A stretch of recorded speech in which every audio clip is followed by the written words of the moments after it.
Hi friends, this is నైతం. ఈరోజైతే మనం నువ్వులైతే చేయబోతున్నామంటే మా భాషలో నువ్వులు అంటారు, అంటే తెలుగులో ఏమంటారో తెలియదు. అంటే మ్, నువ్వులంటే తినేటి నువ్వులు కాదు అన్నట్టు, నవ్వులు అన్నమాట. ఒక పూజ అన్నట్టు. టేకాకులు అయితే చూడొచ్చు ఎలా ఉన్నాయంటే, వీటి కోసం వచ్చినాం, మనం పంపించిన పూజ కనేసి. బాగా అంటే బాగా క్లీన్ ఉన్నాయి ఇక్కడ. తర్వాత ఎండుకైతే తెచ్చేసినాం. ఇక్కడ చూపిస్తే ఎలా వండుతున్నారు మా వాళ్ళు. ఇక్కడ బయట కట్టెలు వేసిరు, ఒక పొయ్యి పెట్టేసి మమ్మీ వాళ్ళైతే ఇక్కడ కోస్తున్నారు కూరగాయలు. మేము కూడా ఒక చేద్దామనేసి, ఏమంటారు వాటి పేరు, దొండక్కలు అనుకుంటా. మేము కోస్తున్నాం. ఇక్కడ చూడొచ్చు, ఇక్కడ వండుతున్నారు మా వాళ్ళు.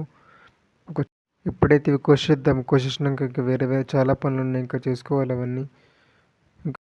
ఆకులు అయితే కడగమన్నారండి. ఇది మన కల్చర్ అన్నట్టు, అంటే ఎప్పటి నుంచో వస్తున్నది.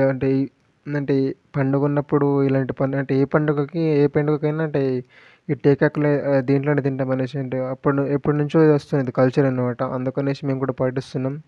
పండుగ అన్నీ ఉండొచ్చు, అంటే కొనుక్కొని తినొచ్చు ఇస్తారు అవి, కానీ అప్పటి నుంచి వస్తుంది ఆచారం అనేసి ఇది తీస్తున్నాం. ఇప్పుడైతే చూడొచ్చు, అంటే ముద్ద ఏమంటారు, ఈ రాగి ముద్దలాగా చేస్తున్నారు. రాగి ముద్దలాగా అన్నం చేసి ఇస్తారు. ఇది కల్చర్ అన్నాడు. అప్పట్లో తాత వాళ్ళు చేస్తారు.